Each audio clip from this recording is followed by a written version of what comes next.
Hello, welcome to my channel. Today we have Robyn Ann Pettinato. She went missing July 5th, 1975, Whitefish, Montana. No, her birthday was November 12th, 1960. So here it is, a nice summer day. This child that is only 14 years old. Um, she's a tiny girl. She's only about 5 foot tall and might weigh about 100 pounds. The wind could blow her away. She was wearing a tan pattern halter top, cut off denim shorts. She didn't have any shoes on. This 14-year-old child running around with no shoes on, just walking from her house to go 2 doors down and probably to get a friend. They were going to go watch a softball game. She's never been seen or heard from again, and I'm not sure if that's the actual color of her hair or if they took a black and white photo and added color to it. It says brown hair, blue eyes. It says her hair was shoulder length at the time. And you can pause this and read it. This says she went to watch a softball game. She was walking on West 2nd Street, but the address that I found with somebody with her last name back in the day shows East 2nd Street, so that's where I was looking at the map. It says towards the softball field. En route to a residence just 2 houses down from her own. She's never been heard from again.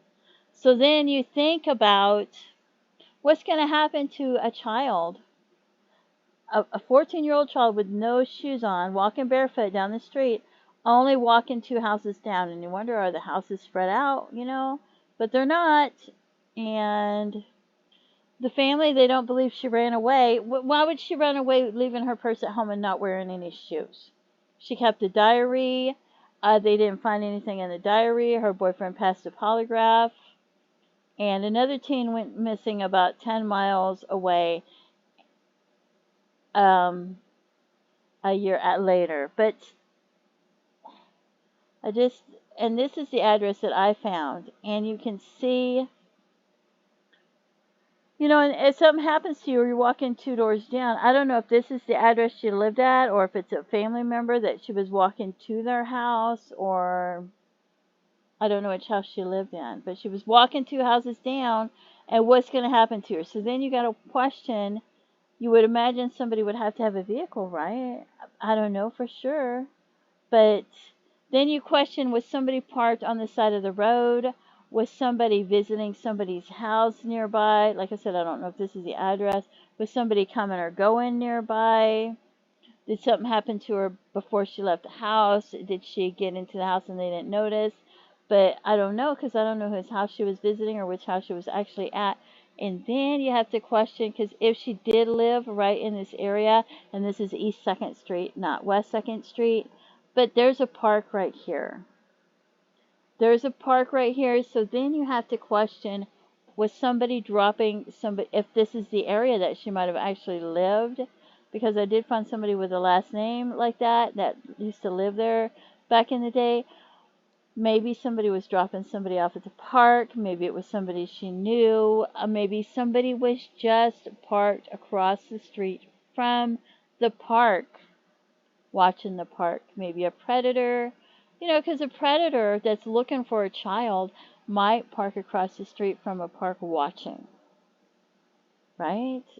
I don't know for sure, but it's something that you have to question. Was it somebody that just happened to be in the area watching that park looking for a child to grab? Or was it somebody she knew? So all these questions run through your mind, and I can't imagine what her family went through knowing she was walking 2 doors down, wondering all these years what could have happened to her. And if it was somebody they knew, if it was somebody in the neighborhood, or if it was somebody dropping off another child, or what happened. Did something terrible happen to her, right? No shoes on. She didn't take her purse. You're not going to think somebody's going to run away with no shoes on. Why would somebody run away with no shoes on?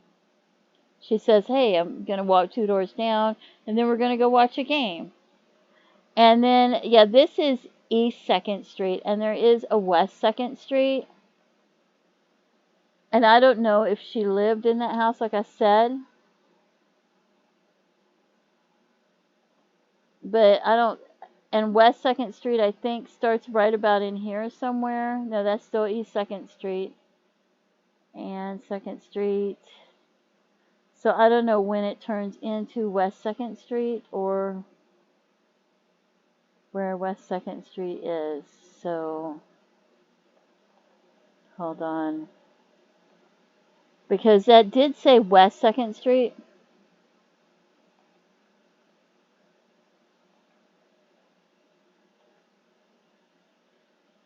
So let's see, West 2nd Street.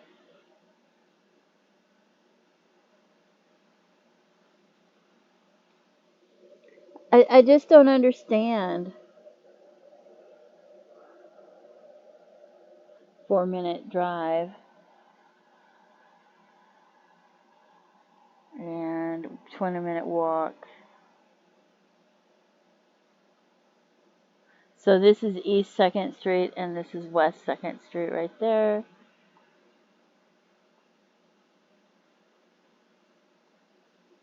So we'll look at West 2nd Street and wonder, if she did live at West 2nd Street and she was walking 2 doors down,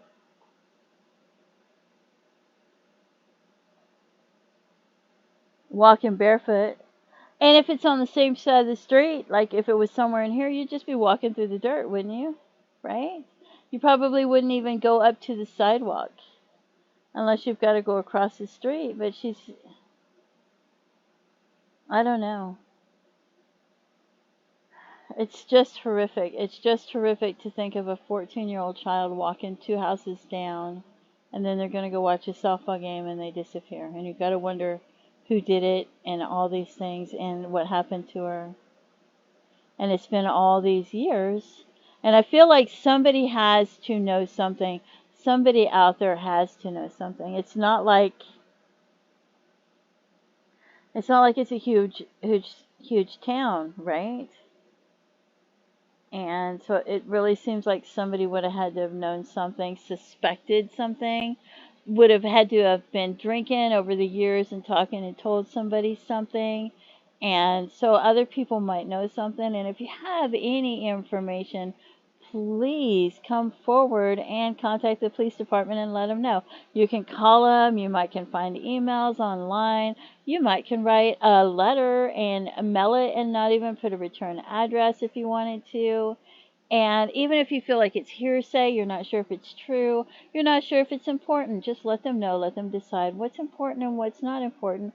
Maybe it'll help them solve the case and find out what happened to this 14-year-old child that was just running around barefoot right there by her own house in her own neighborhood. Anyway, don't forget to pray for her family, her loved ones. Feel free to leave comments and have a blessed day. Bye-bye.